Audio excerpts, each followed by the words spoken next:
I met Raul Salinas in the early to mid 90s while I was living in Austin, Texas. I met Raul R. Salinas in a coffee shop in South Austin that I worked at.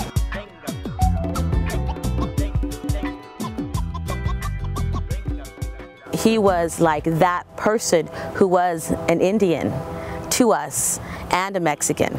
At the forefront, you know, the pioneer, the first people to actually go out, first Mexicans to go out and be like, you know what, we're Indian, our ancestors have always been here, and this is our struggle. He was born, he was raised, he came out of this, you know, poverty situation, and from those trials and tribulations, I guess, or the, you know, he was able to transform his life, come out of prison a changed man, and be able to live his life as an example. Raul spent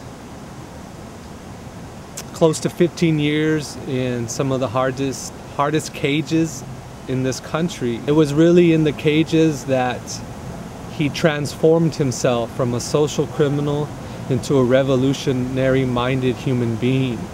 When he was being released, one of his teachers told him that your life is no longer yours, meaning that Raul knew that once he was released, his life was for the people, his life was for the pueblo.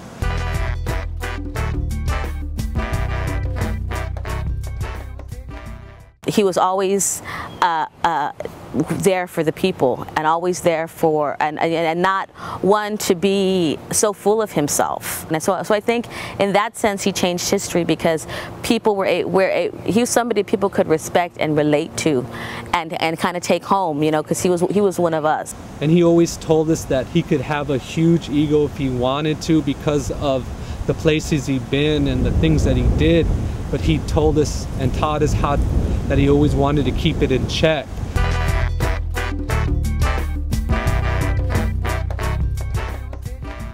The fact that he was very much a revolutionary, connected with the people, he never lost that connection. He loved the grassroots. He loved being of the people, with the people, whenever there were people. It was always about meat and potato issues. He dealt with the universities, he dealt with the academics, he dealt with the intellectuals, and he understood the language, but his idea was that how do we break that language into rhythm, into color, into poetry, into film, so that we can start discussing these things. And then also we know that these forms, these art forms, can also bring people together. He taught us how to be committed. He taught us how to be humble. He taught us how to respect each other, and how do we become human again.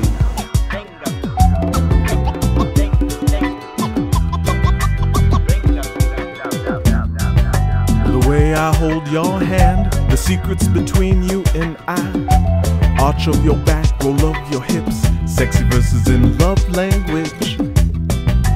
I love the thickness of your lips. I wanna be your 9 if you'll be my 6, 'cause you got me ever since.